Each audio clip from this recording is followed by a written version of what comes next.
Hi everybody and welcome to another video here on the MuseMachine channel, and today we are going to take a look into image decomposition or the layering of an image using Image Layered by QWEN.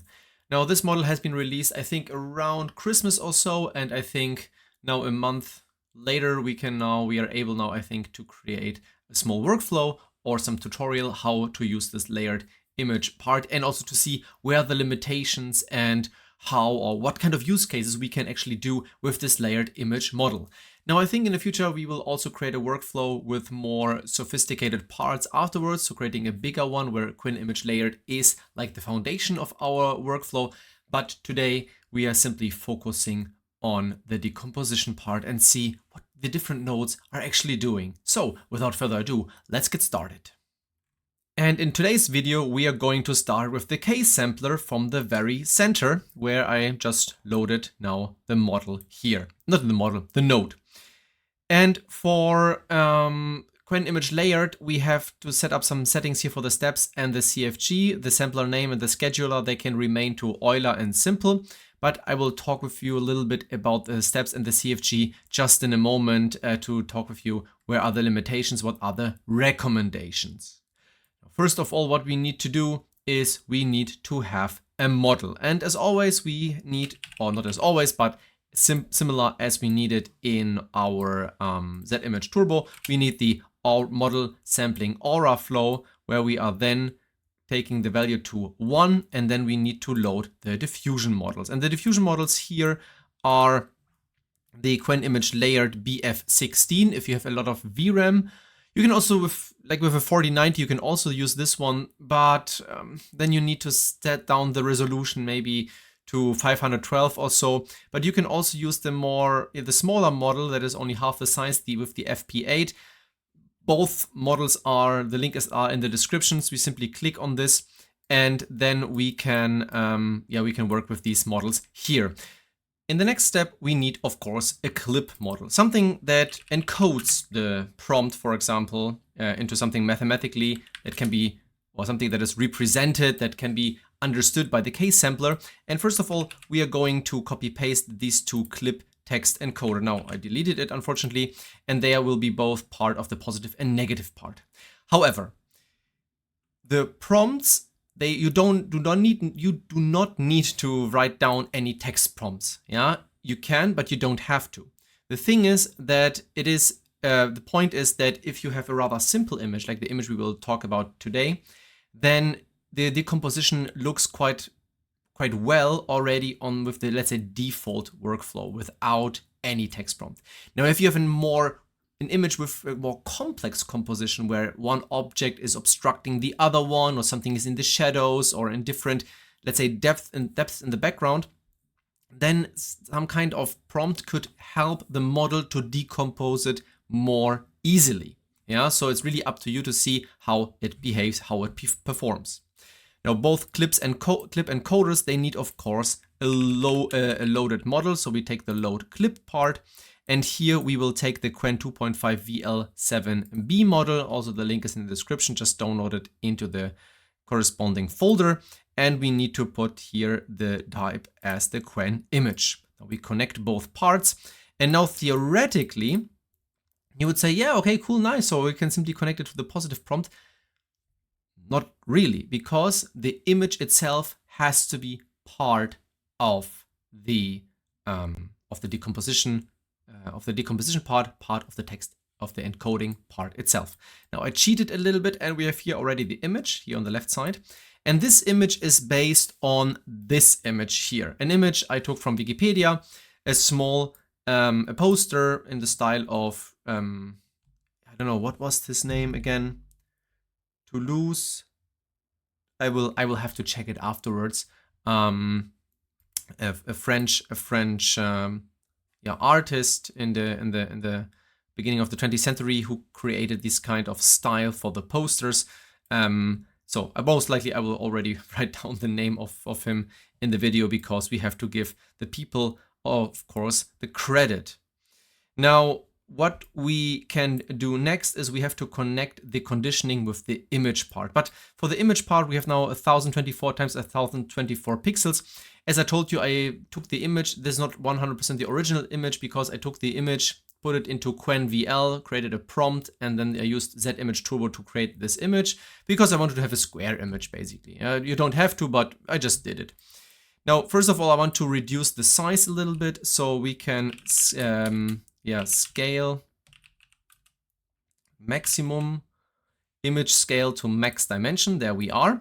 And then it will downscale or upscale it accordingly. Of course, most images are way higher.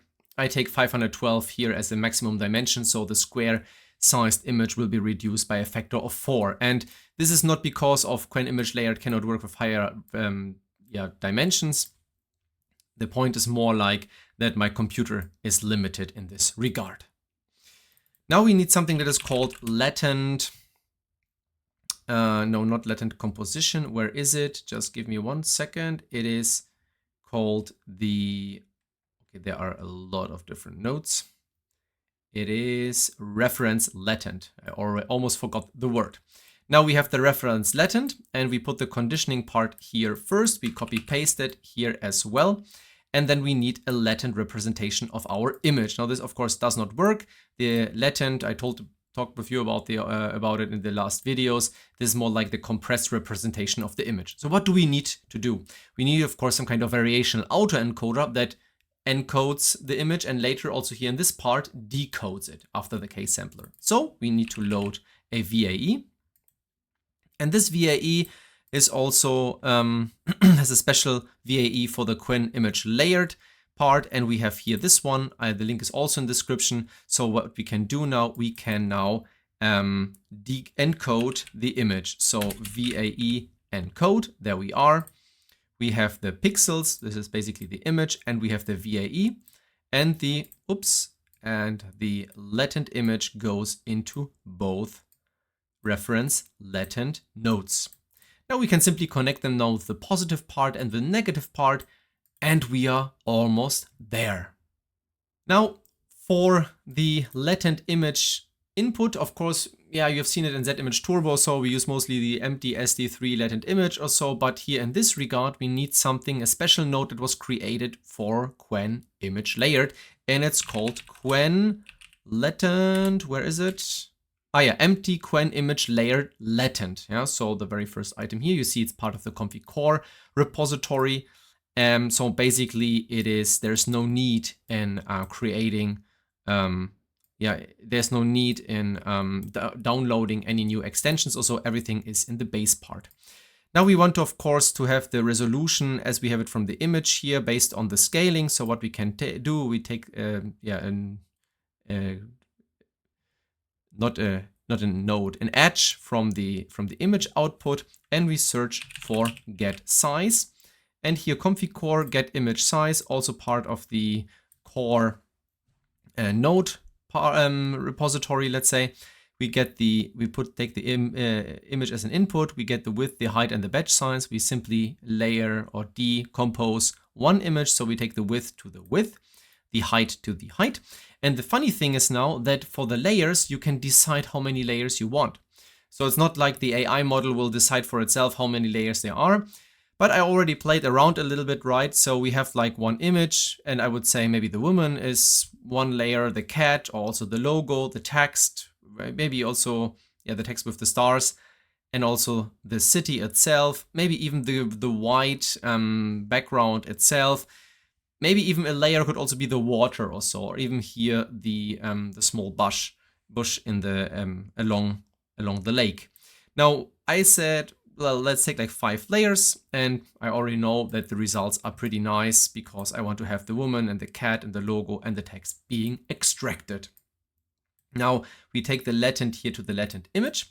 And what you do mostly, or what you know, is of course that after the case sampler, the latent part is being then not encoded but decoded back into the image space.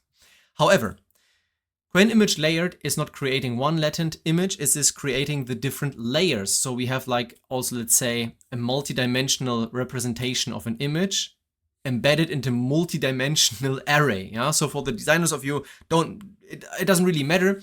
What matters is that instead of getting, let's say, a piece of paper with the image, you get a bunch of pieces of paper. So we have to also be aware or tell ComfyUI, hey, look, you get a lot of different latent spaces. You need now to go along a certain direction and provide us the images out of it. So what we do here is we say, okay, the latent part goes to the right side, and then we have to search for something where it is called cut. And we have here latent cut, for example, and we have also here the latent cut to batch. Now we take the latent cut to batch. We want everything to have one batch, and then you leave the dimension here to t. There's also x and y. We'll talk about this in a future video, but for now we simply cut the latent to the batch along the t dimension. Very complicated, don't worry about it, just use the node, and you see that the samples are now the latent, as I told you, this latent part is now a lot of pieces of paper put into this node, and then we get individual pieces of paper out of it. So basically we are opening the briefcase and extract all the pieces of paper one by one.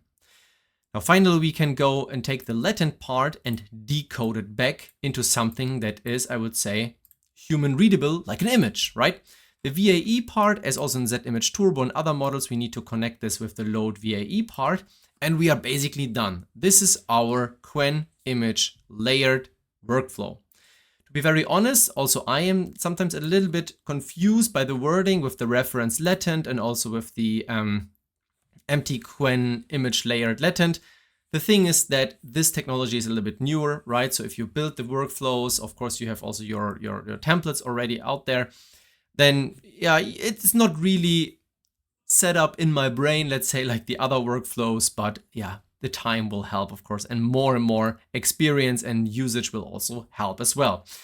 What can we do now with the workflow is, of course, first of all, we click on run. And I think this will take a little bit time, but before I make a cut to show you the final result, let me tell you a little bit about what we can achieve with the layered part. Of course, I told you we want to decompose the image, right, into the different sections, into different elements of the image. Now, the cool thing is the following. Imagine you have an editing model. Yeah, you put this image to an editing model and say, okay, look, take the font, for example, and make it yellow. Yeah, make it purple, for example. Please make the cat maybe white. Also the logo on the bottom left, illuminate it so it is in an illuminated way. Replace maybe the lake by, I don't know, some trees or some bushes or so. Replace the church by a larger church and what have you. Now what you have to do is, of course, you have to trust always the editing model that it knows the context and knows the parts of the images that are being edited. Now the cool thing about this layered part is like a little bit like the control in the last video, that you help these kind of editing models maybe by providing them more, let's say, guided context. Like you can say, you want to change something with the text, just give the AI model just the text and tell it, hey, change the color to yellow. So the AI model doesn't have, let's say, to guess what you mean in a probabilistic and make some probabilistic errors, right? It's all about probabilities. It simply gets what you need it to edit. Yeah, this is pretty mighty. And then you can remerge the elements back to your image. And this is something we will do in the future. And I'm really looking forward to it because it's really amazing what we can do with this layered part. And I think a lot of people are missing the potential in this regard. Now, those of you designers that are working, for example, with Photoshop, of course, you're working with layers. To whom am I talking? And while I was talking, the sampling was almost done. 2 minutes. It took the sampling method here around 2 minutes on my 4090 with 512 pixels and also 50 steps with the smaller model. Don't worry, I will show you in the future a workflow or a way to install it in the cloud with more capacities.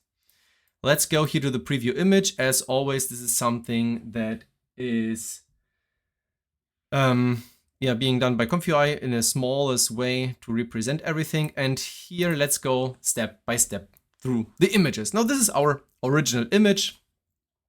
Looks nice. Yeah, I like it, the style.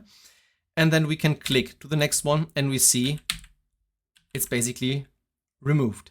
And it's not only removed, you see there is like no white patches or so that indicate where the text was.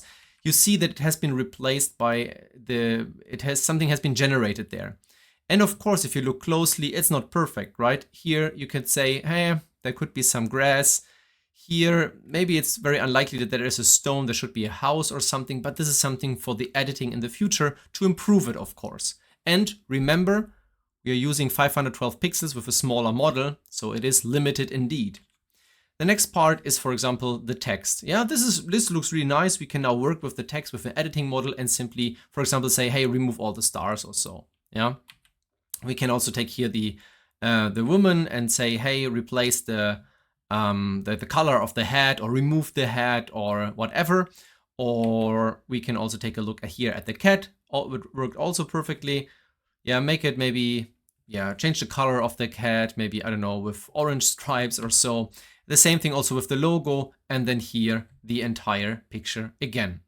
What you can also do is you can also take the different layers, like for example, all these parts but the logo, for example, and remerge it to an image where the logo, for example, is missing. Yeah, there's nothing we will do today, but just imagine the potential of this model. And we will experience and get used to this model and do a lot of more things in the future. But until then, I wish you a lot of fun playing around with this model. It's really nice. And thanks for watching. Leave us a comment if you have any questions or so. Also, this community is growing. Thanks now a lot for 500 subscribers. I would kindly ask you to share this YouTube channel for anybody, with your friends, with your colleagues, where you think they could also get some deep dive into ComfyUI. Thanks a lot, and until next time.